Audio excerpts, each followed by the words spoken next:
more or less immediately. Ooh, that was the wrong button to hit. There we go.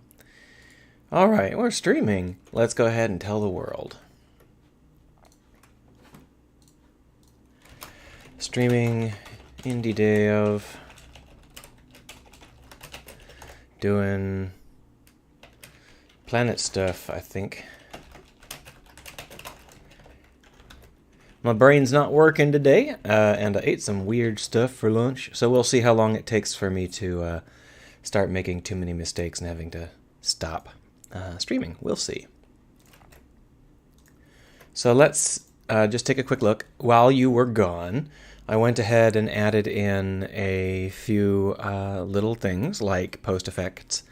I'm not too terribly happy with how I've set it up, but for a start, it's not too bad. One of the things we're going to need to do is create assets for our missions to take place on so that we can really get that whole asset thing going. And to that end, I'm going to go ahead and create a couple different kinds of planets. Here we've got one kind of planet, but it's using a texture that wasn't really intended for planets. It just happens to be a texture we had. So we're going to just create a couple more planet textures and slap them onto some planets. We do have a problem with this, and that these are really, really low grade primitives. They're not very high poly, and you can always see their edges. We're going to go ahead and stay with that for now, just because unwrapping. I guess let's try and make it so we can unwrap another sphere. The problem is that when you're unwrapping things in Blender, it can be a little bit challenging to get planets to unwrap correctly. Give me a second. I'm going to start up some art stuff and bring you back in a moment. So just pop open some art.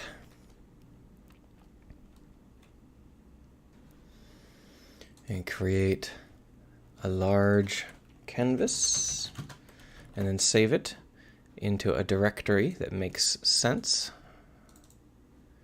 Textures. Call this Planet 01. We've already got a Planet 01. We'll call this Planet 02. And then I'll bring you back. Oh, wait, hold on. I gotta set this up too. Yeah, that's all fine. Let's go ahead and bring you back. Doop. Oop, that's not it. That's it. All right. So I accidentally shunted you over to my video game, which isn't running right now. So hopefully you just saw some black screen and now you're back. All right. So what we're going to do is call this Celestial Bodies. The Monk of Time is here. Hello, Monk of Time. He was very confused as to what he was looking at because I switched to Phoenix Wright for a second. I do that whenever I have to do something on my screens that might show, work or private assets, because they're not all stuff I can show. But usually doesn't last very long. So this is going to be switched over into Celestial Bodies, so let's go ahead and create some.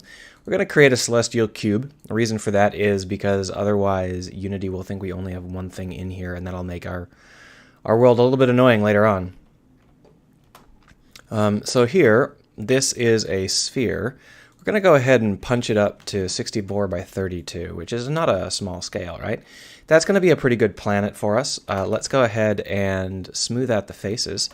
Now all we have to do is UV unwrap it. The problem is UV unwrapping a sphere is more challenging than you might think if you want it to look like a planet. Because where do you put the cuts? Well, the answer is there's only one thing you can do about the cuts, and that is to run them down either the front or the back of this particular object. So we're going to run it down the back like this, and we're just going to mark that as a seam. Now that's a sharp edge, not a seam. Where is the mark edge? Oh, down here. There it is. If we pull this over and then switch it over to UV, this is the UV map. And what we would like is this object here to be stretched across this entire UV map. Unfortunately, if we then just tell it to unwrap like this, you can see what we get is a problem, because the North Pole and the South Pole are clustered in like a magnetic field radiance lines. I don't know the best way to get this to work. If you can see, if we do it like this, then what it does is it actually creates more cuts. Trying to get this to obey basic rules is not easy. Let's go ahead and see whether or not we can trick it into doing something reasonable. We'll just select this and then hit follow active quads. Okay, that didn't do anything. I don't know what that does. Cylindrical? Let's try that. Cylinder projections. Sphere projections. Okay, so here's a sphere projection. I am not sure exactly what I'm looking at. Let's go ahead and select some faces and find out. Okay, so that actually seems pretty good. Yeah, okay. So this is actually going to work. It's not going to be perfect. There are some issues with it in terms of it not being exactly square, but that's more than good enough for our needs. So that's what we're going to go ahead and save. Tricking Blender into doing anything reasonable is more tricky than it sounds too. Yeah, but that seemed to work. Yep, it did. The Monk of Time is here telling me how things work, and that's always good because I'm not a very good expert at it. So what we've got here is a planet with an atmosphere. We're going to delete the atmosphere. We don't need it. Here's the planet. We're going to replace the sphere with the new planet. You can see that it's twice the size. So what we're going to do is, over here in Blender, we're actually going to scale it down. And the reason for that is because having a radius of 1 is way more annoying than just having a diameter of 1. So now we've got a diameter of 1, and it's much better. So if we then straighten all this stuff out, like so, and we can straighten this out too, like so, now our diorama, the planet's going to be at 0, 0, 0, because what we're going to do is the cameras are going to be arranged so that they mirror each other, and so being at 0, 0, 0 is easier. We're going to have our focal element for the diorama at 0, 0, 0, regardless of whether it's a planet or a space station, yeah, that sort of thing. So this is supposed to be right, but we've got some weird stretching. I think that that's actually in the visual. Let's go ahead and just take a quick look here. The albedo that we're using, okay, so the albedo we're using does have some weird elements to it. That's fine. What we're going to do is just create a generic set of fuzz, and you'll see why it's important to have this thought out a bit more carefully. So we'll just do this, and we will call that done. If we come back over into here and we replace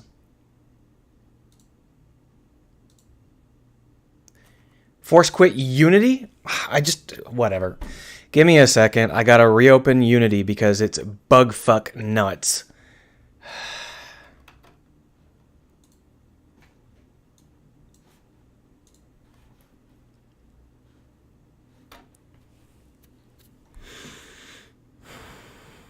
All right. Fortunately, it's much faster the second time through. So that didn't take very much time. Very stupid, though. So the problem is that it caught the backup rename process that Clip Studio Paint always goes through when saving a file over another file. And then it insisted that backup file was the one it wanted. And it was like, it doesn't exist anymore. What did you do? And I meant to hit cancel because I wanted to tell it to fuck off and go away. But instead I hit force quit, so it fucked off and went away. So that wasn't a great setup. Let's go ahead and get back to it. I think that we're going to have to redo the pieces that I changed because I didn't get to save anything. So just bringing this down to 0. Oh, that's the wrong one. Delete that. Bringing this down to 0.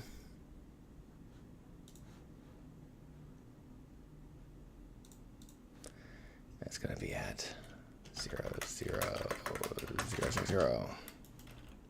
And then we'll just move the background camera.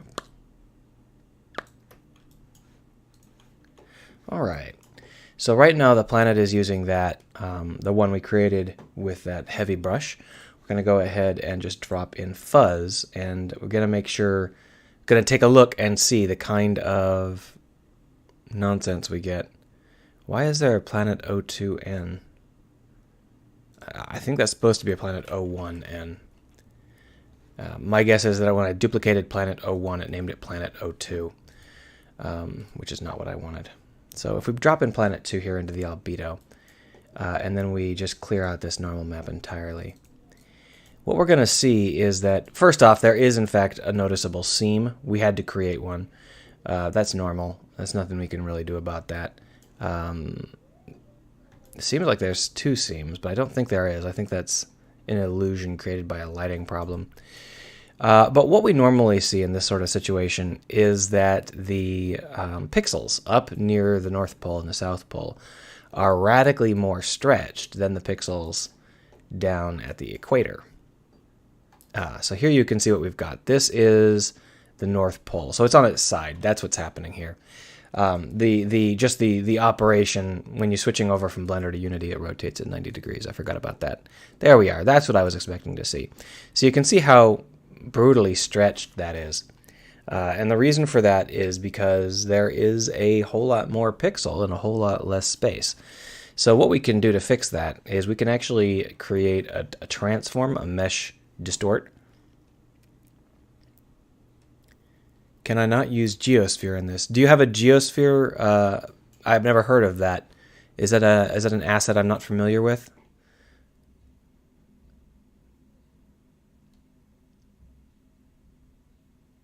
In Blender. Does Blender have a geosphere? There's an icosphere, but that also needs to be unwrapped and it's obnoxious. How do I get a geosphere in Blender?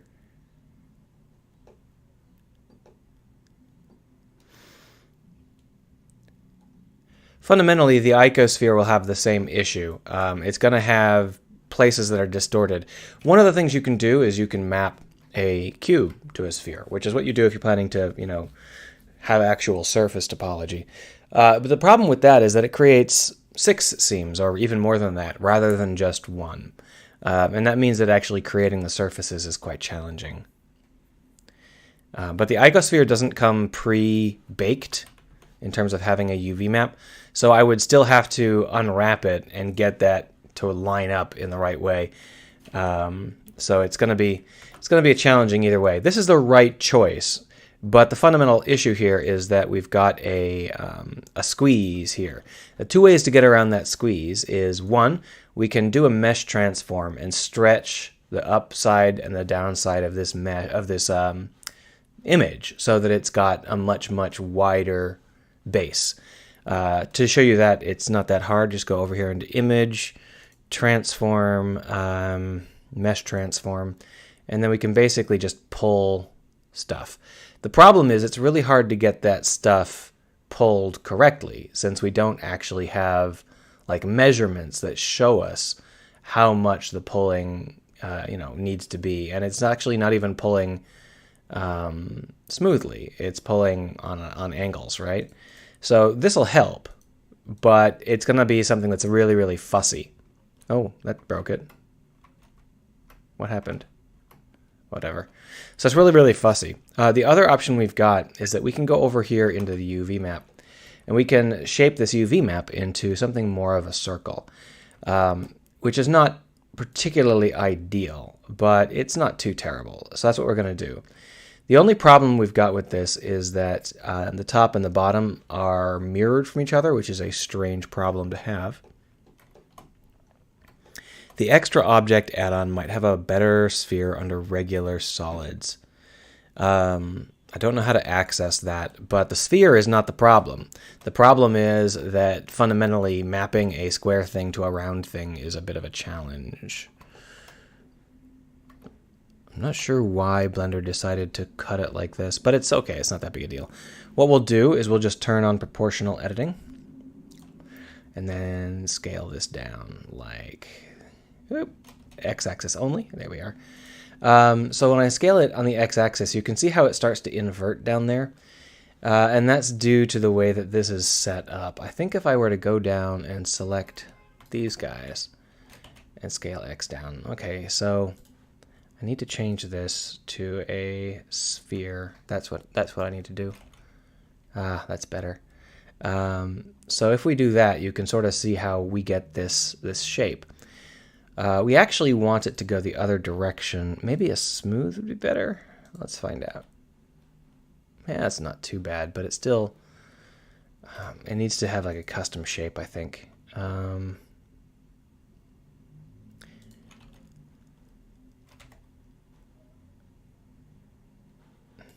Sorry, I'm trying to find the best thing here. Mifaz is checking out the extra sphere, and he says that he can't find anything worth worrying about, so I won't. I will instead just do it by smoothing like this. The issue here is I'm going to go ahead and do it like that, because that way it'll scale down linearly on the topmost level. And then we can get something like this, right? But what we're going to need to do is make sure that it matches top and bottom equally, because if it doesn't match top and bottom equally, it'll look weird. So if we do this, that should be more or less correct. Let's find out. Yeah. So now that we've changed the geosphere to have a different setup, we still have some damage on the poles, but it's not nearly as noticeable. It's not a geosphere. I picked that up from someone talking in chat. It's just a normal sphere. The only problem we've got is that this crease is really going to be obnoxious. Now, there are a lot of things we can do to try and make this all work out. I actually have... I'm thinking about it. I actually have perfect planetary spheres in one of my other projects. But creating assets for them is really obnoxious because you need to paint assets that are larger on the top and on the bottom. If you're doing procedural assets, that's not so bad. But if you're hand painting your assets like we're going to do here, it's going to be a real pain in the ass. Monk of Time says, would a seamless texture help the seam? Well, sort of, but the problem is that the seam is here and here rather than at the edge.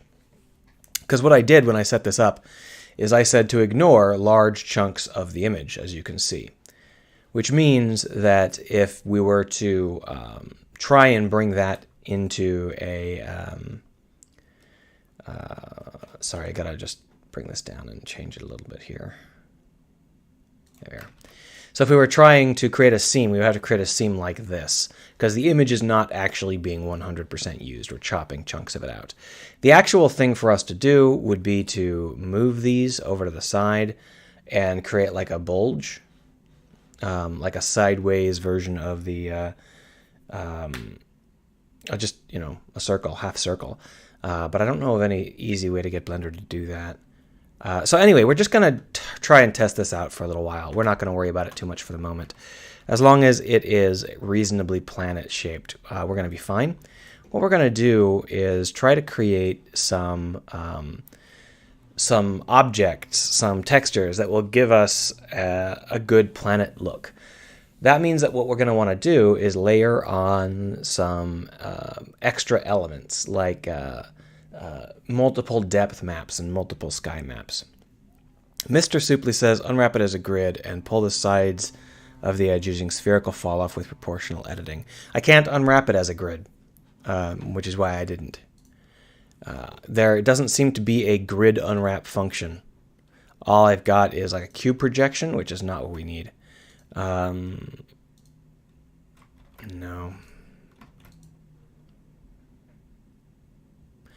I guess you can just hit unwrap, but that's not a grid either. So Blender's not very useful for this sort of thing. It's really obnoxious. Supli says that they might have found a method that will work. Well, this will work well enough for now. We're going to go ahead and create some more textures, though. Time to pull out the pen.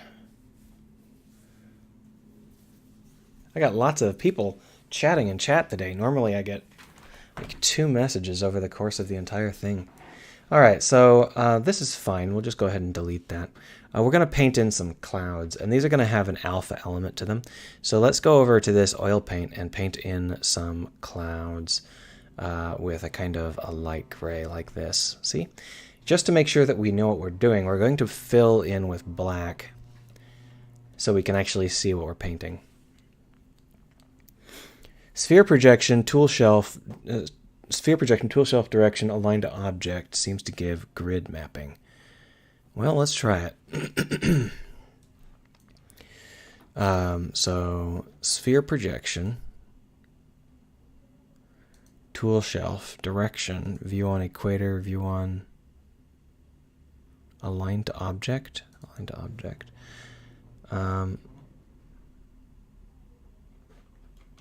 I don't think it's doing what we want it to do.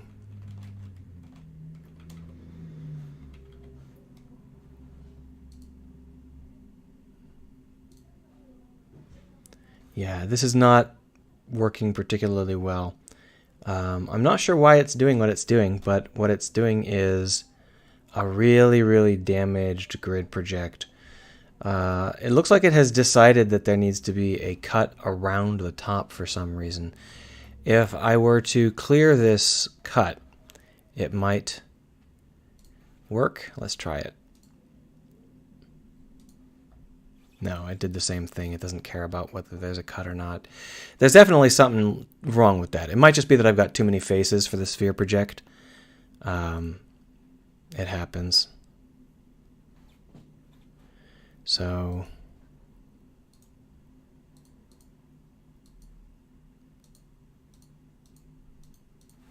if we clip to bounds, it still has the same problem. It's just damaged. You can see how these aren't properly connected up. Yeah, so that's not going to work out. That's okay though. Mark a seam along the meridian and then unwrap with follow active quads. Well, I thought I did that and it didn't work. Yeah. There's no good way to do it. I've done it before, so if I really want to do it, what I'll do is I'll just go grab the version I created before. There's no reason to recreate, reinvent the wheel or the planet. Mifaz found it.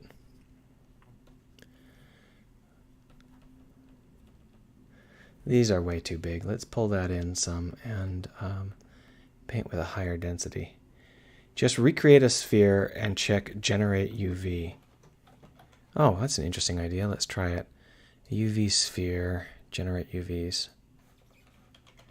Oh, look at that. Perfect. That is exactly it. You are 100% right, Mifaz. This is how you do it. You just tell it to generate the UVs rather than telling it to generate the UVs.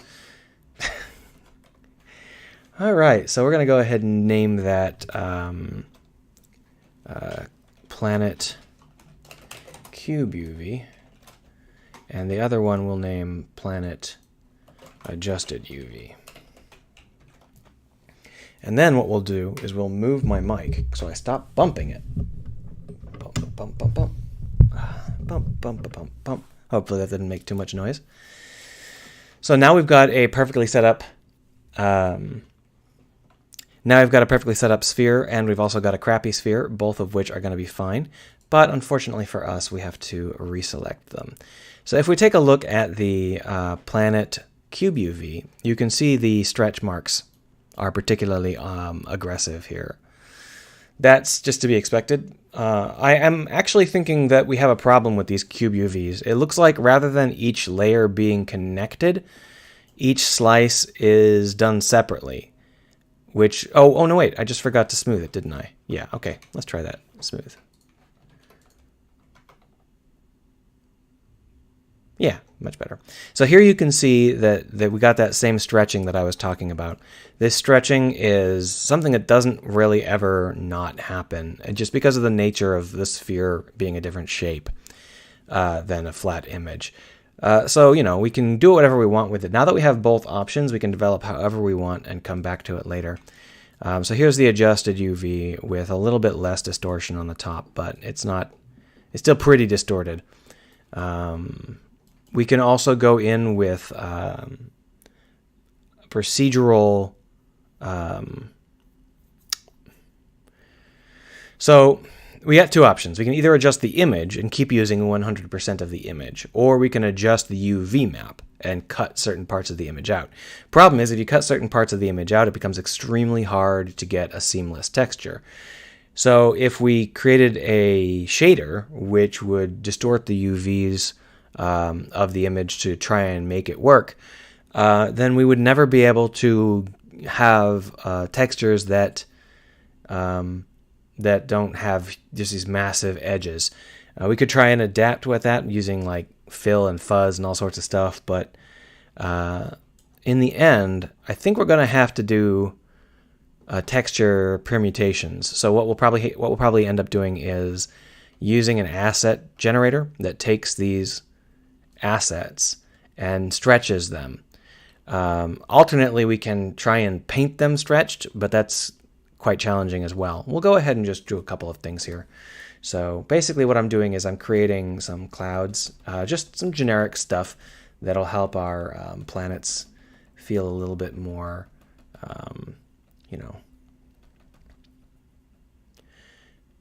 And then what we'll do is we'll lighten it up a little bit using some finger stuff here.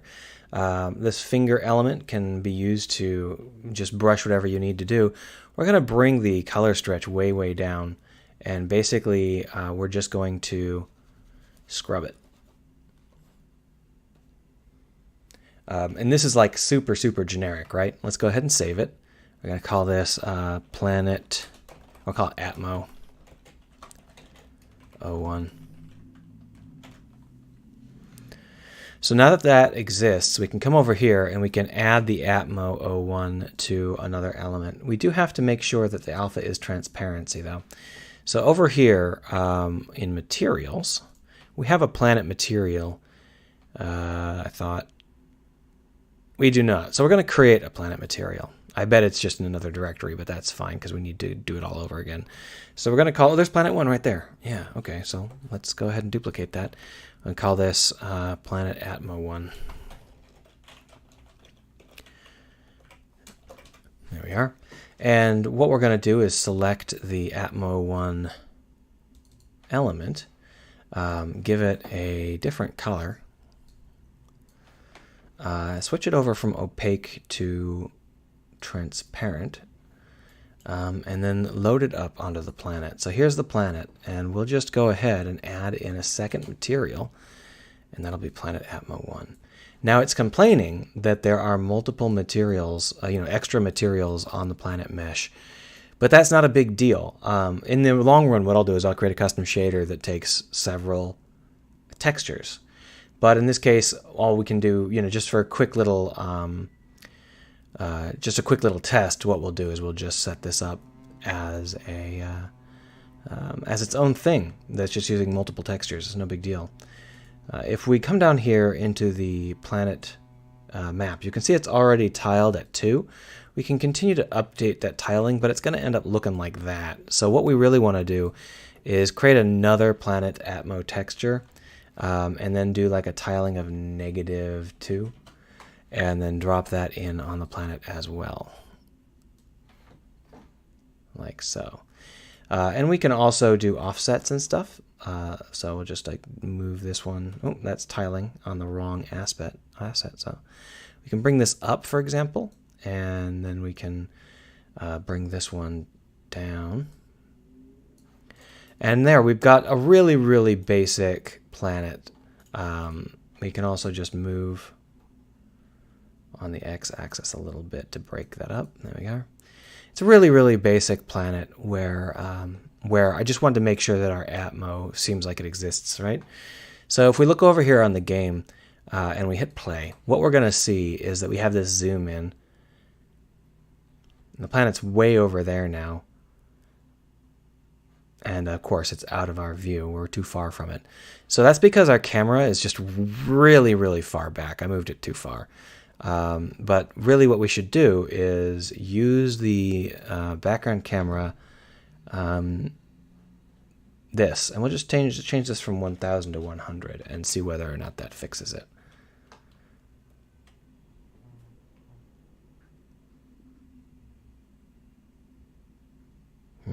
It didn't. That's interesting. It should have been noticeable. I mean, that's a ×10 change, right?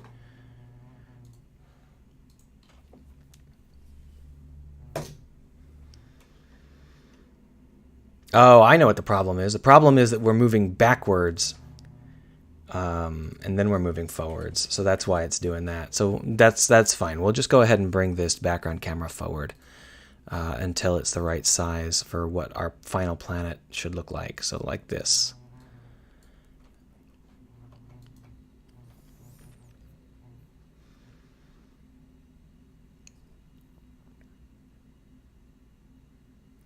Now, the simple truth is that we want this planet to actually have depth. We want the atmosphere to cast shadows onto the ground and onto lower levels of the atmosphere. And that's not too hard if you have a custom shader.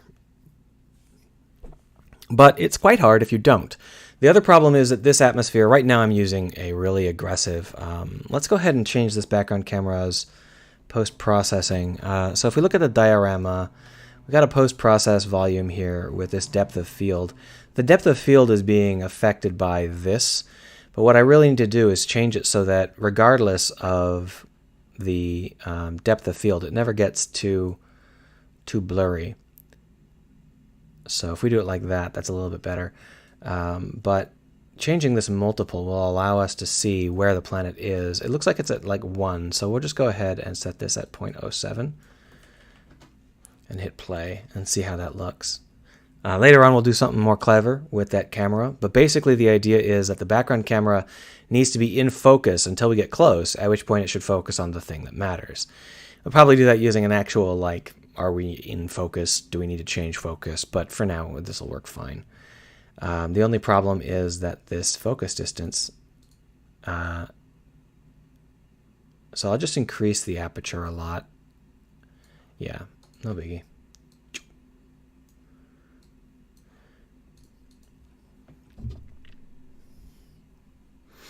I keep hitting my mic. I don't know what's wrong with me today. Sorry if you can hear that.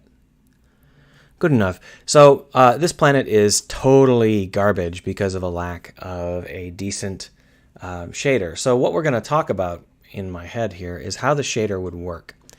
What we're going to want to do is understand that each layer of the shader has verticality to it, and if it's a transparent layer, it should affect the layers below it. Now what that means from our point of view is that we're not using the true UV. We're essentially going to be faking this as inflated off of the planet's surface. The question is whether or not we can actually inflate it off the planet's surface, and I don't think that we want to. I think that what we want to do is take those textures in as just a lump of textures and then use some UV offsets based on camera space so that we can just push them. And the reason for doing that is that we'll print a dark version of the texture. Then we'll push along the vertical element of the planet, and then we'll print a light version of the texture. And then we'll repeat that process. And in doing so, we'll be able to create shadows beneath all of these. Of course, I guess the easiest way to do that would be to have the light happen, but I don't know if I can get the light direction. I think I can. I should be able to.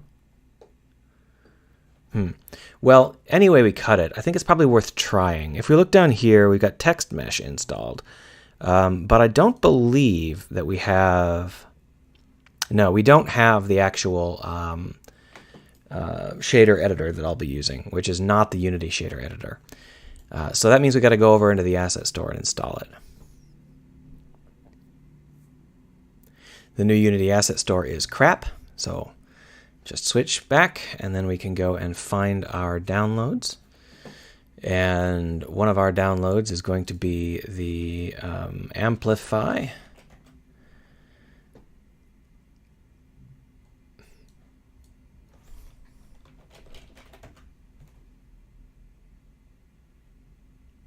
Okay, I don't know what the fuck it was doing, but the asset store is just garbage, total garbage. So we're going to go ahead and just pretend that that didn't happen and move right along. So we'll just grab the new Amplify shader version and then install it. The Amplify shader editor is like the new Unity shader editors have been getting a lot of press, but they're really not very good. Not outside of HD mode. In HD mode, I hear they're okay, but they're pretty crap outside of that.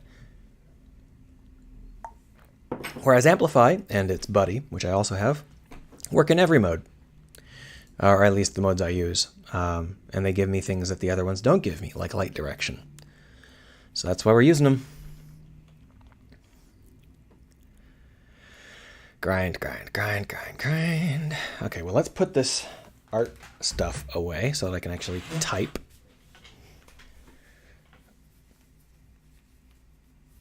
Whoa. Let's import all those scripts, and then we'll import all those small assets. Let's go ahead and see whether anybody on Twitter had anything to say. Nope. It's all good. It's all fine. Hunky-dory. Here comes the small assets. Let me get water while this is happening.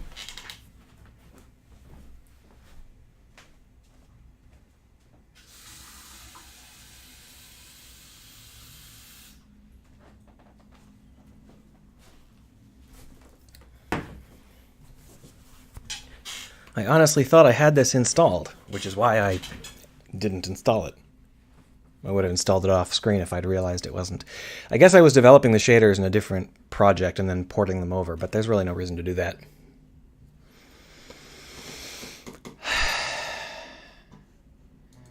Check my email. Someone signed me up for spam. Check my Twitter. Someone's drawing spaceships. Hooray! Draw spaceships.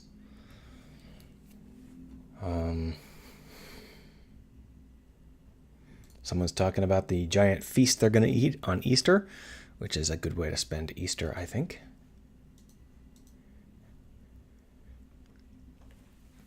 I think it'll probably be nice tomorrow over here in Boston. It's been nice and warm. It's been like brutal cold for months. The first nice day was yesterday. Hopefully it'll stay nice for a while. I don't like the cold. Much happier when it's too hot. God, it's still not done?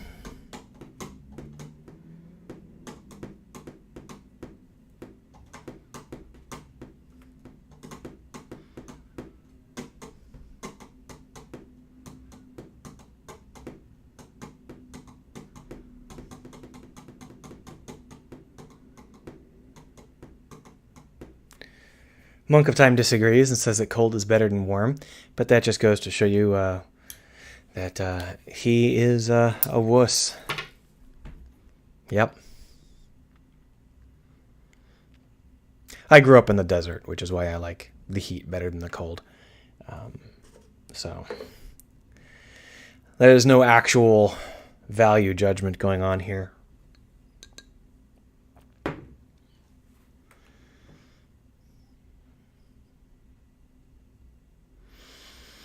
Oh, goody. Now we're up to the small assets. Ooh, that was fun. All right, so now we've got our shader editor installed. All we have to do is create a new shader. So let's go ahead and do just that. I believe that we can open it up here. So we'll just, oh, this is new.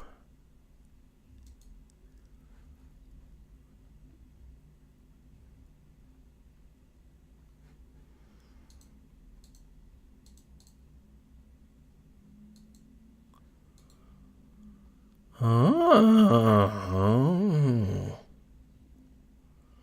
I don't know what that is, but I like it. Let's go ahead and do something that we can actually understand.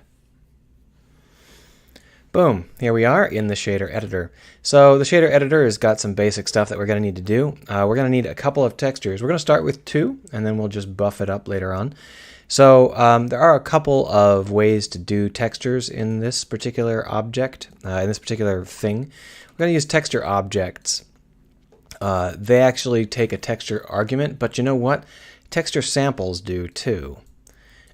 These will automatically allow us to assign a texture if there's no texture being piped in.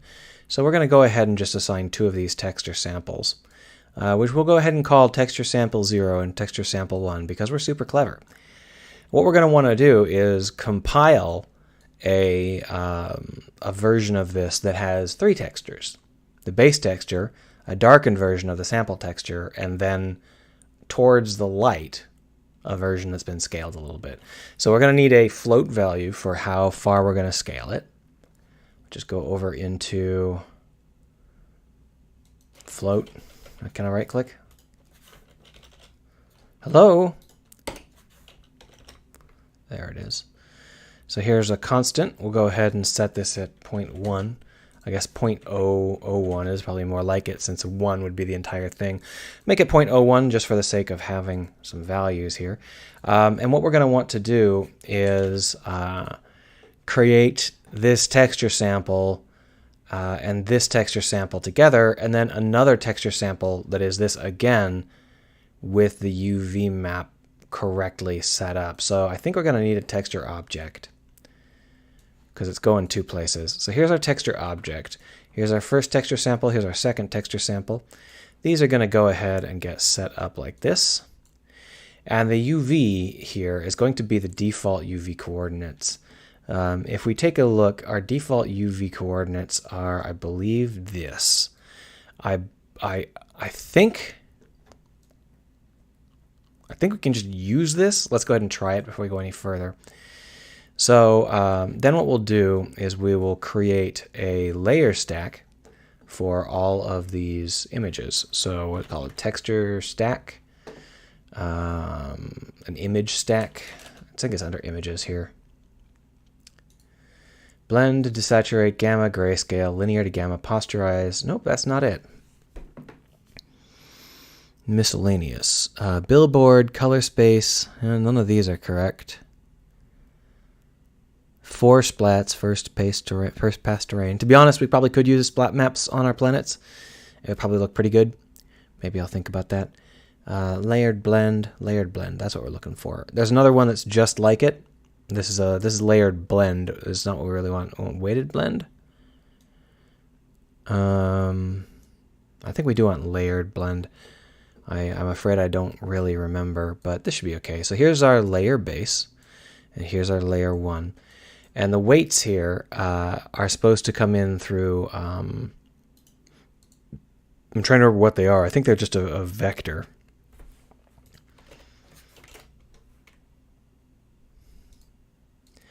So we'll go ahead and just put a 1 in for all of them, and then pop that in. And you can see that we got a couple of extras here. So I guess we'll make that a vector. Can we make this a 0? No. Okay, so remove this and make it a vector 2, just for now.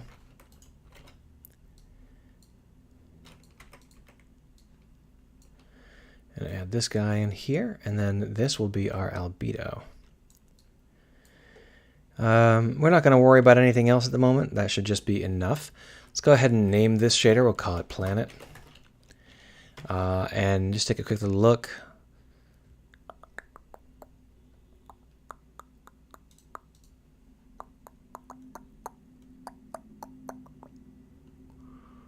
I think that's all fine.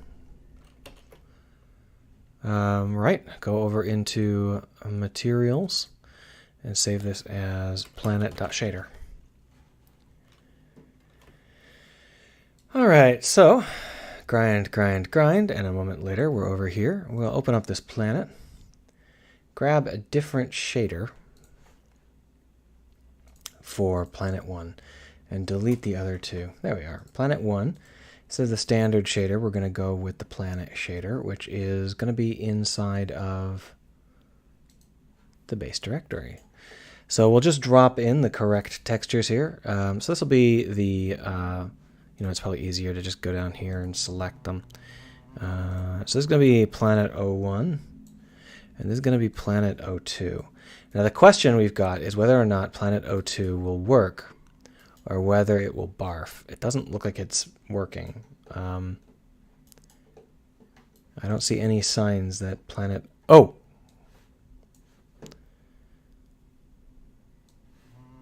That's what I wanted to do. Yeah, that's much better. So basically, what we'd like this to have happen is the alpha should work. We should have this alpha actually be something, but it doesn't look like that's happened. It looks like what we've got for our texture is just a flat white pane. I don't see anything happening here. If we were to remove the texture like so, we get the same result, which means that this texture isn't properly taking alpha into account. So what we're going to need to do is make sure that our layered blend function has an alpha setup. And I don't actually know how that works. So let's go ahead and just choose some default images here so that we can get this to show up inside of our editor. Here's Atmo 1. That didn't seem to work. There it is. And then up here, we'll go ahead and select Planet 1 because it got a brown color. There we are. And the result you can see here is this ridiculous setup where it is almost entirely all this texture. It doesn't seem like the alpha was being taken into account properly. This is what it looks like when we have the alpha. But you can see how the alpha isn't getting propagated into these samples.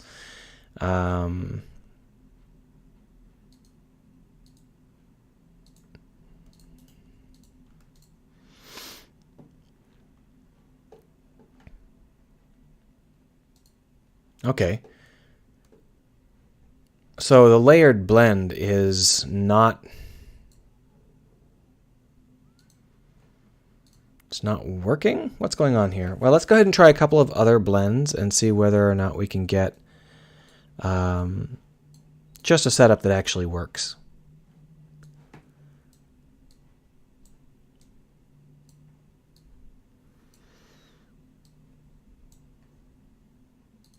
All right, so here you can see that it didn't work. What we got is the same thing we have before, where it's just overwriting. The alpha isn't taking it all. I know there is a way to do this, but the problem is there's so many of these functions. We could also lerp. It would be nice to not have to lerp, but Mifo says it seems to multiply layers. Yeah, there's a couple of different ways to actually do this. Did I already do the weighted blend? I don't. Yeah, I think this is the one I just did. No, that was a summed blend. We're going to go ahead and try this now. No, same problem. In fact, it's worse because we're not actually taking any alpha into account here. Wow, that's garbage. So that's not going to work. Let's go ahead and see whether or not there is another blend. Blend operations. Let's try this. Source and destiny, huh? Not quite sure about that. So let's give it a shot here. So if we take a look at this, I think we can change the blending mode.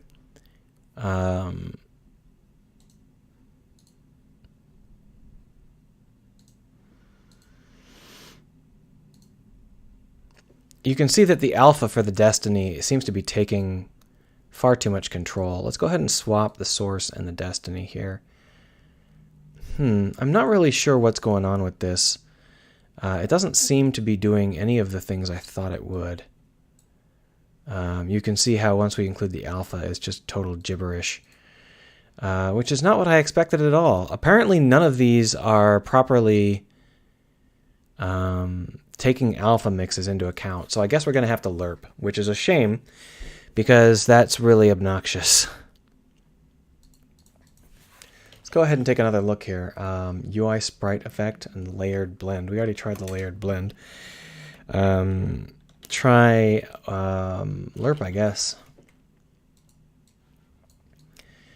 So all we'll do with the lerp is we'll take in the RGB here and the RGB here and the alpha here. And if you take a look at that, you can see that our alpha overlays. The problem is that our alpha will end up being making it see-through. The good news is that the final alpha isn't displayed, so it should work okay. The problem is that all of these lerps are going to end up being like, just like, lerps. It's going to not look great. We'll live with it though. So here you can see that what we've got is a setup where you can see the clouds. But the clouds are not being properly darkened and offset like we want them to be. So that's our next step. So when we come in here, what we actually want for this RGB setup is not an RGB setup. We want a color that's our shadow. So let's pick a color. Here is a color. We'll just go ahead and call this shadow color. And we'll set this up as a default dark gray like this. And that's going to be the RGB we actually use. And you can see how that creates just a dark blotch, which is exactly what we want. And then what we want is another lerp where we bring this lerp in, and then this, and then this, and then that goes out to the albedo. But the thing here is we're going to offset this texture. This UV element is not how it should be. What we want to do is add in the light direction. But that's going to be very, very annoying. Let's try it. Let's see if we can figure it out.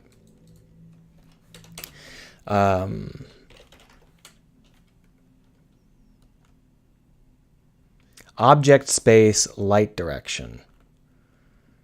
That's kind of what we want, but I'm not sure how to turn that into UV space light direction. Radial UV distortion? What the heck is that?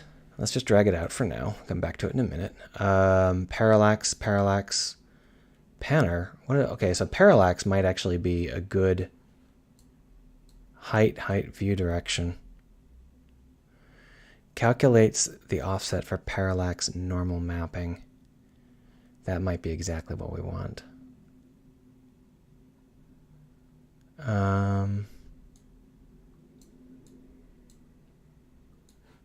Here's parallax mapping. Let's go ahead and pop these open in our favorite help menu if we can.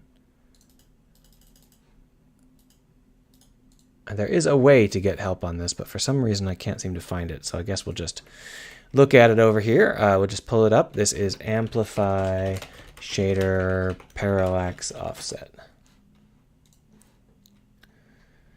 The parallax offset node calculates a UV offset for parallax normal mapping using Unity internal parallax offset functionality. Sounds good. A simplified parallax mapping technique which distorts UV coordinates according to the current view direction in tangent space in a height map. That's exactly what we want. Cool. Okay. So we might be able to get that to work. The question is, what's the difference between that and the parallax mapping?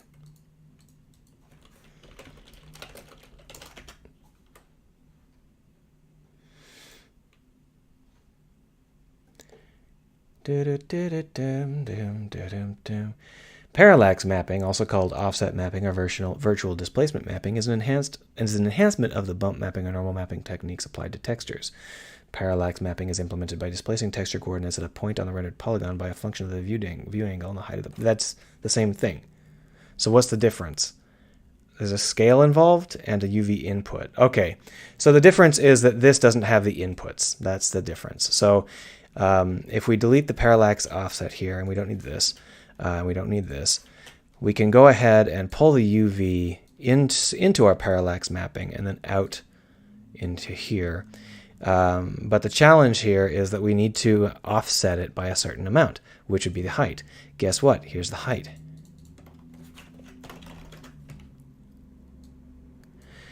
And it should go ahead and keep the view direction from our core setup. So we're going to go ahead and hit save. And then we're going to move this off screen and see whether or not that did anything. It did not. 0.01 might just be too small.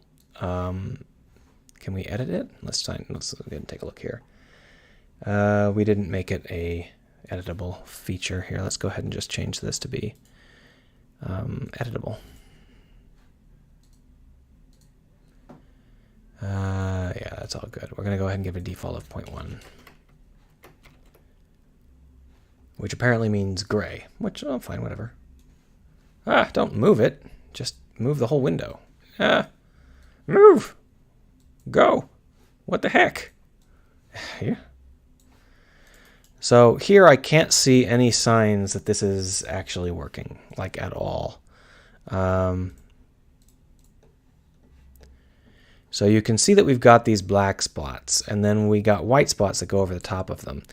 In theory, our UV should be getting offset, but I don't see that happening. So we're going to go ahead and adjust this UV to a ridiculously huge number and see whether or not...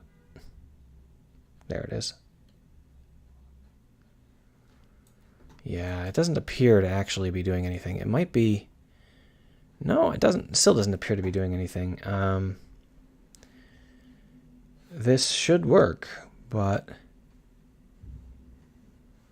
all right. For some reason, this is not working. I don't know why that is.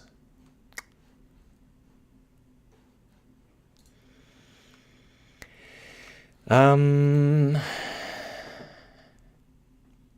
Amplify shader does have an example, an official parallax mapping example. But I don't see how it could be any different than this. I mean, this is pretty basic. The only thing we're not doing is we're not assigning a view direction tangent. I guess we can try and find it. View direction.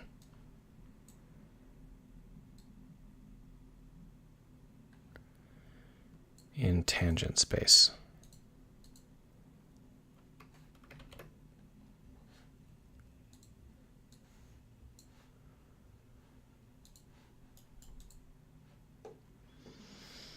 Is this working? It doesn't appear to be having any effect at all.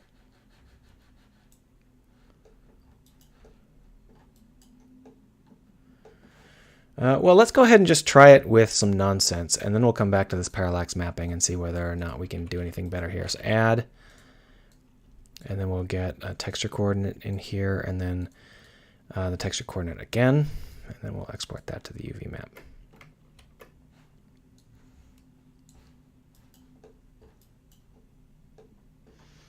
I don't think that correctly saved.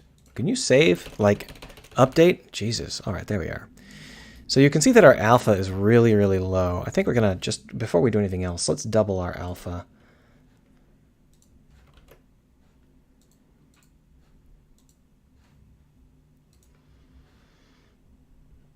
That's a little bit more clear. So now we've got these dark spots, which are correct, and we've got this offset. So the offsetting does work. There's not like some sort of malfunction where the UV is refusing to offset it at all. It's the parallax mapping that doesn't appear to be working. So we've just saved it, and we'll save it again, and then we'll come over here and see if it worked. It did not.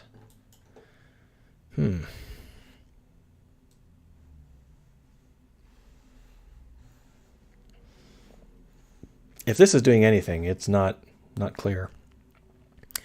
So there was another parallax. Maybe I do have to have a scale. Number 1, float. 1. Is scale in a single? Yeah, there we are.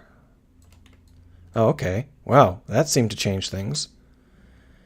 We'll go ahead and hit save here. All right, so the problem was that we didn't have a scale set, and for some reason it was defaulting to 0, which is not the right scale. So we'll go ahead and hit 0 here. So you can see that what we've got is some really aggressive parallax mapping. You see how hilariously over the top that is? It's way too much. But that's with the height at 0. So that's kind of interesting. I don't know what the idea is for this parallax mapping, because it's like tripling and doubling all of the textures. We didn't set up any tiling, so I'm not sure why it's showing this ridiculous parallax map nonsense. Am I misunderstanding what parallax mapping is? Because that's pretty ridiculous. It's way too much. Let's go ahead and make this also a global feature, or a property rather. Call it parallax.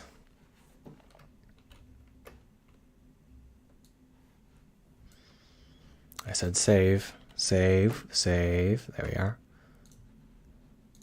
Oh, that's not it. That's it. All right. So now what we've got is, wait.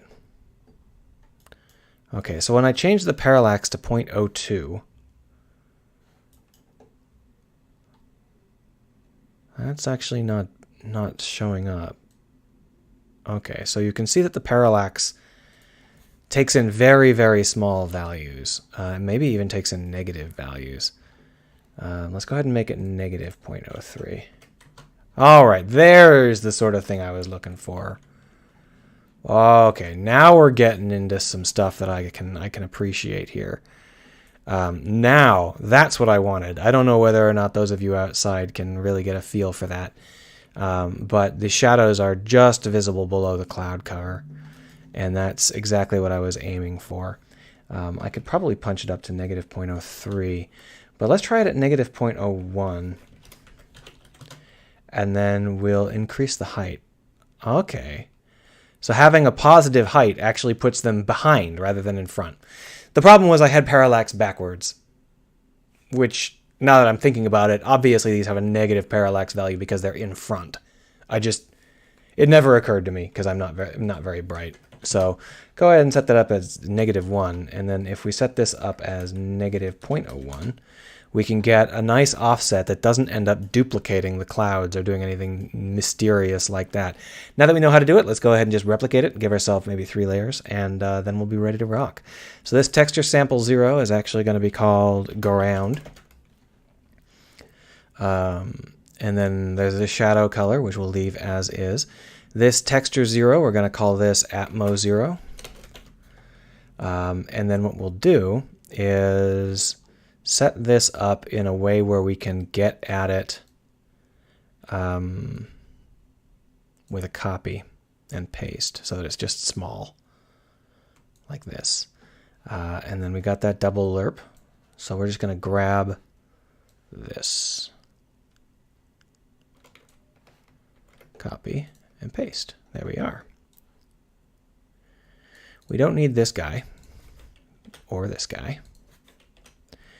And what we're going to do is bring the ground here, and then the shadow color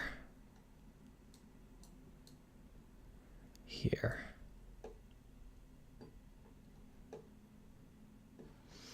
I don't know what this vector is for, but we don't need it. All right. So down here, what we've got is another float 1. What we're going to do instead is we're going to multiply. So mult. We're going to multiply the parallax by 2. This is going to be a constant. I'm going to call this layer factor.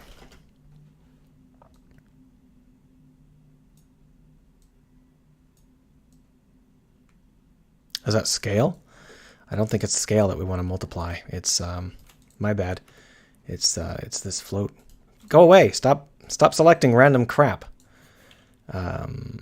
So this is our layer factor, and this multiplies here. It's not the parallax; it's the height. The parallax comes down and is still the scale, and then this multiple is the height. There we go. There we go. And this texture is going to be Atmo 1. Oh, but we got to actually offset the UVs more aggressively. So this texture coordinate goes away, and we use this UV map here, and then here. There we go. Now we are working with gasoline. Output to here. Save it, and then save it again, and then save it again. Okay, there we are. So we're just going to go ahead and pull these planets into order here. We got a planet 01 for the dirty ground. There it is. No, there it isn't. There it is. No, that's someone's face. There we are. And then we got the height map, Atmo. Then we got this height map, Atmo. But if we're looking at it, it's already wrong. You can see how that's not working, and I think it might be... Why is this not working? Oh, you know why? Because this is 1. It defaults to the wrong thing, I think. No, don't select crap. Just turn on the alpha. Well, let's move this and try it with both of these atmospheric elements in place. Oh, it clears it right up. All right.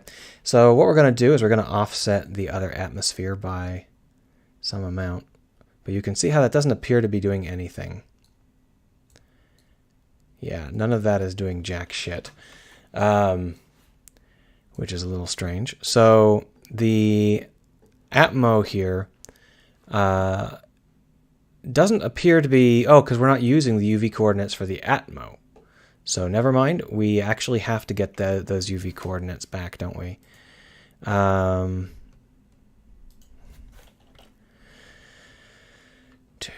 Sorry, I'm thinking about how to do this. Here's some texture coordinates. We're specifying the texture coordinates and their tiling and their offset right over here. So I'm not sure why.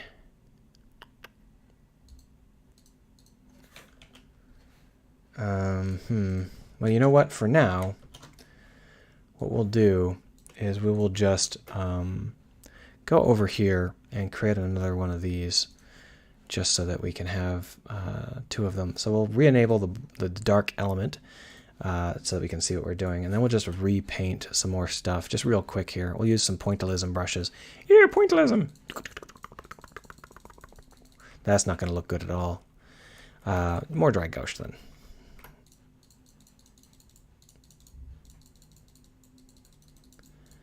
We'll leave this one real fuzzy so that we know that it's not the same one. And this will be Atmo 02. Okay, so with that saved, we can come over here and we can switch this over to Atmo 02. Obviously, Atmo 02 doesn't need to have this set, but it is a little bit better for us. And now you can see that what we've got is two sets of atmospheres. We've got this fuzzy one, and then we've got this heavy one on top. What we would like is, that's like really, really heavy, isn't it? Look at how fast that runs. When these things pass in front of the camera, they really skew. I don't think that it likes negative parallax. I think that breaks it. Yeah, I think this was never intended to have negative numbers in it, so this might not be an approach I can use after all of that work. It might just not work out. Well, let's hit play and see what it looks like.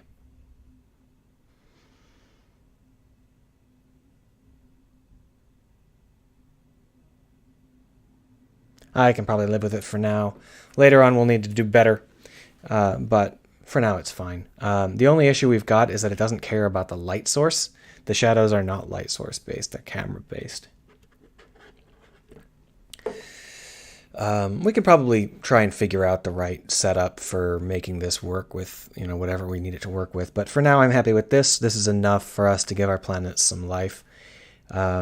Later on, we'll think of a better way to do it. -1 is probably too much. We'll give it -0.3.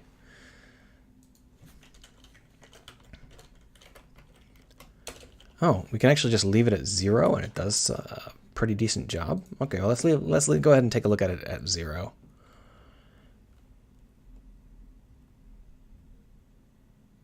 Oh, that's actually pretty good. There's no skewing, or very little skewing. All right, so we're going to leave it at 0. That's much less aggressively corrupted by the camera. Yeah, that's going to work fine. And as for the shadows not actually reflecting the proper sunshine, I'm okay with that for now. We'll deal with that later if we need to deal with that later. Mifa says that it runs faster at the equator. Well, the reason for that is because the equator has the largest UV scale, so that's why. But it doesn't matter. It works fine as is. We're going to be happy with that setup. That's all we really needed to do. We also have a library for creating backdrops. So let's go ahead and see if we can create a backdrop. So I'm going to save this, and then we're going to pop on over into a backdrop scene. There is no backdrop scene, so we're going to create a new one. Create new scene, backdrops. Here's our backdrop scene. What we're going to need to do is take this main camera and encase it inside of a wall of black objects. And the reason for that is because we don't have a background element that is black. And even if we change this camera to showing only black, solid color black, it's actually going to continue to render the scene, the skybox. So if we go back here and we say, where was it? Was it Bake Skybox?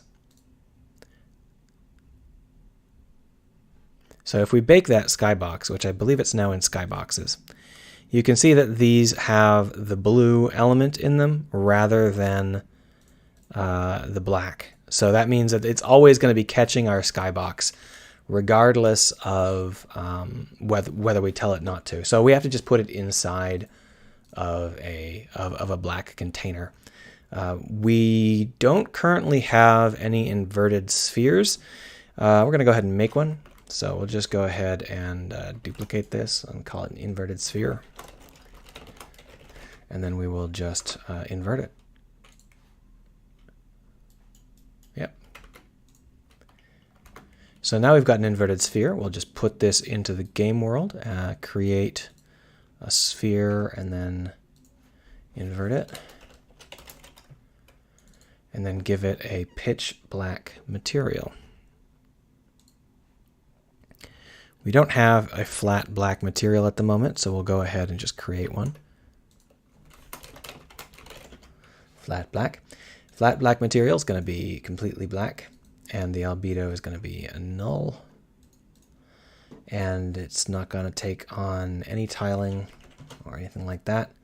It's not going to be smooth. It's not going to have any emission. It's not going to have any highlights or reflections. That's it. So now this sphere, if we put that flat black on it, boom. Now if we take a look from our game view, it's pitch black. We actually don't want it to be pitch black. We're going to go ahead and expand this. And then inside of this pitch black sphere, we're going to put a sun. So let's go ahead and do that as well. I'm going to leave the sphere attached to the main camera. We're going to call this a backdrop. And then we're going to just add in no directional lighting is required, but we are going to need a sun. We can use one of our denser spheres is probably better. One of the planets. It doesn't matter which one because I have the same number of verts. The default sphere has a pretty low number of verts, meaning that particle effects coming off of it can be pretty rough. So we'll just use this guy. So here is our planet UV, which we're going to go ahead and put over here and then just scale it up some. Yoink! And then we're going to want to add in a particle effect. So we're going to call this the sun. Drop in a material that is sunny. There we go. And then we're going to create UI particle effect. And I don't know whether or not it's going to actually catch this particle effect, which is one of the problems that we might have. But we'll go ahead and give it a shot. That's not UI. What am I talking about? It's effects. So down here under shape, we're going to switch it over to a mesh renderer and then give it itself as a Q. And you can see it just kind of spiraling off in every direction, but we can't see any of them. And I'm not sure why that is. We actually had this problem before. I think it's just because they're black. Because they're lit. I don't know why they would be lit. Use mesh colors. There's the problem. All right. So now that we're not using mesh colors anymore, we should have a much better time of it. I'm going to bring the start speed down to like 0.01. And then we're just going to start to substitute in the things we need to substitute in until it all works out. So here is our default particle flare. If we bring this up from duration 50 to duration 60 and bring this up to a lifetime of 60, we can have our max particles be 10,000, and then our emission can be 20. Our start color can be orange. There we go. And then if we take a look at that, that is more or less how we want it to look. But the problem is that I don't think we're going to actually get this out of our camera. We're going to go ahead and give it a shot. See whether or not we can get it to render that. All right, so now that we've rendered it, we're going to get down into the skyboxes and take a look. And it looks like it did. Hurrah! All right, so now that we've got a skybox, it might not be a particularly good one, but we'll go ahead and pop back over into our starter scene, which is the mission scene in this case. And we're going to set up our camera with a backdrop. Right now, the camera that actually handles the background is this guy. So we'll switch it over to Skybox. And then we're going to go into our general lighting, or is it rendering lighting? Lighting, there it is. And put in a skybox. So the ambient color for the skybox is not going to be blue. I guess it can be blue, but it needs to be like really, really dark blue. And how do we get our skybox in here? Where's the place we drop it? Oh, there it is. So here's our skybox material here. I'm going to go ahead and select this, and you can see that it actually wants a material. Do they give us a material with this? Yeah, they do. Boom. Wah! So now when we hit play, what happens? Our sun was way too big. We're all going to die. All right, so let's go back. Oh, you can see that there's an error in how it's calculated. Yeah. So let's go back over into the skybox scene and fix this up a little bit.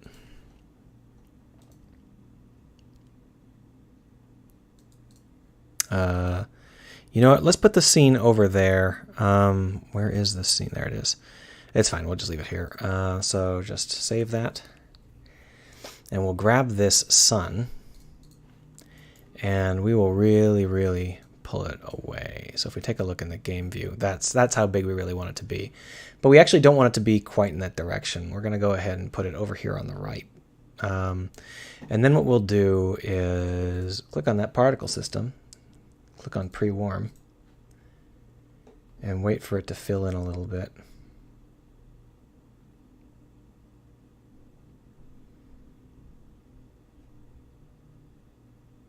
That's probably enough. All right, so now we're going to go over to the main camera and do that same thing again. Custom bake skybox. Now it should have overwritten our previous skybox, so we can just go back over into our mission scene and check the skybox. See that? Much better. Beard.game says, do you anticipate upgrading to Unity 2019? There are definitely some things in 2019 that I want. So maybe. Not really sure. I guess it depends on how it looks when it comes out of the box. Unity is not on my favorites list right now. They're kind of on my shit list. So I'm not in a big hurry. There it is. Obviously, this is a very primitive way to do it, but it's fast, and that's really what matters at this point, since I'm doing this in just a couple hours a week. So if I can boot up a skybox and have it be fast, that's the key. Now, the problem is, of course, that that's not where the sun is actually coming from in our current setup. Our current directional light is shining down from a completely different angle. There's actually two, I believe, directional lights. No, I think there might just be one. Well, anyway, if we bring this directional light into the correct alignment, it's going to look more like that. And let's go ahead and see how that looks. Beer.game says, don't you want the VFX graph or the shader graph? The shader graph can bite my balls. The VFX graph will be useful if it works in normal rendering modes. I have no intention of switching over to any of Unity's weird beta rendering pathways that don't actually work. I'm going to stick with the old school stuff for this one because it has to work on mobile. So, you know, that's fine. If their low res setup actually starts to work well and doesn't keep barfing constantly, then I might upgrade, but I'm pretty happy with this. I'm not in a big hurry to upgrade. The VXF graph does look interesting because right now VFX is definitely a sticky point. So you can see that this is not too bad as a setup. Let's go ahead and turn on the UI overlay again and hit play. So this is how it looks currently as the game is set up.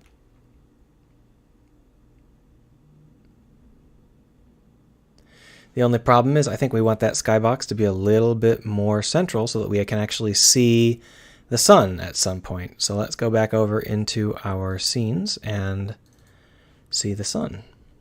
There's the sun. Let's just pull it back this direction, like to there. Take a look in the game view. Oh, that seems like it'll probably be visible. So let's pull up the particle system. And now that we've got it set to pre-bake, it should just pop straight in. And we can just go to backdrop. Nope, main camera, my bad. And bake that skybox. There we are. And so now we can pop right back over into mission. and hit play.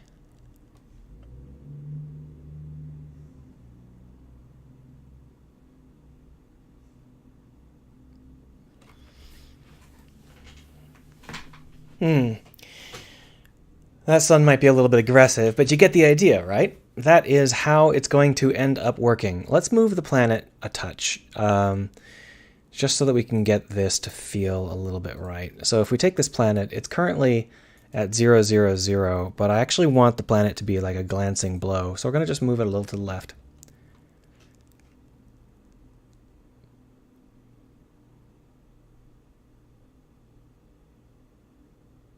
Yeah, now the sun really dominates the stage, but that's not too shabby in terms of how it feels. Obviously, it would be cooler if the sun was animated. I'll probably have to go with some kind of solution that animates the sun in the long run. But for now, I guess this works. So, yay. I know that there is a Unity, like, GIF recorder. Let's go ahead and install that and see whether we can get it to work. So we just open up this package manager, and look for GIFs. I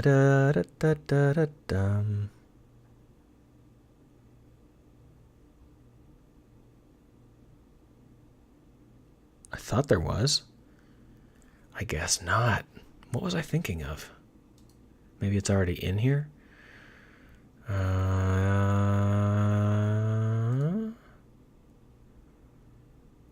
Screen capture. Maybe that's what I was thinking of. That's screenshots. I don't care about screenshots.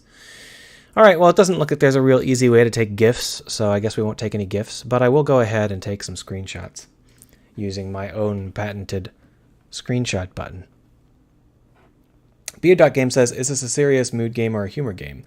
Planets called stuff like Gazorba Corp. Well, this is a game that's about a junkyard owner putting together ships and hoping they work. So, does that answer your question? It's going to be pretty lighthearted. It's intended to be released on mobile as well as PC. So, I don't really have...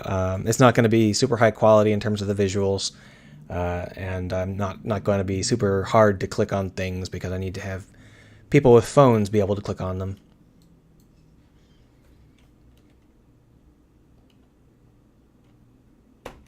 So that's one. Let's go ahead and start to put these together. Twitter and Mastodon. You can paste those screenshots in. And then we'll take another screenshot when we're a little closer.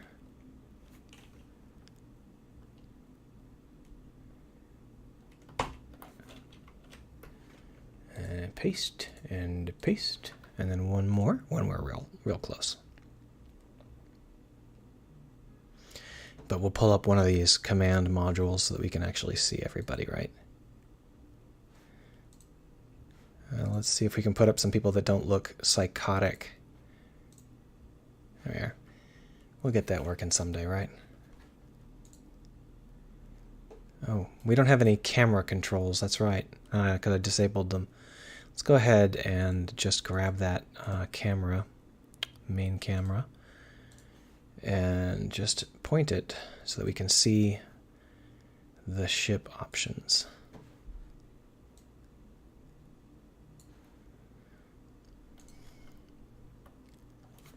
There we are. Good enough. Some rough progress today. Screenshot Saturday. If you got any questions, now is the time to ask because I'm winding down as my voice is going. If I had a better voice, maybe I'd stay on longer.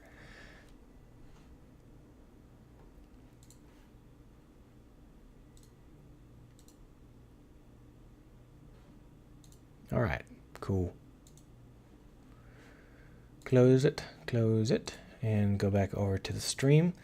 Not that stream, but this stream. Beer.games says he likes Space Marshals 2. It's super well made. I can't remember if it's Space Marshals 2 or Space Marshals 1, but I enjoyed playing it. Beer.game says, are you still using uninstantiated game objects for game data instead of scriptable objects? So I was, but then I switched over to using instantiated objects for the sake of being able to do gymnastics with them. So the answer is neither for this project. For many of my projects, I still do use uninstantiated game objects instead, just because scriptable objects don't have any features I would like that game objects don't also have.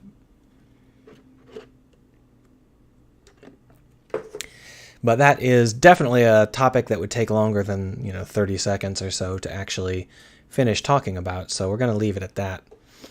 And I'm going to just turn off this UI overlay and call it a day. So I hope to see you again on a Wednesday, and maybe again next Saturday. And maybe if you have a game you should, or if you have a game you're working on, you should let me know so that I can see screenshots and stuff, because that's always something that I like to have in my stream. I'd like to see that stuff. See you around, everybody.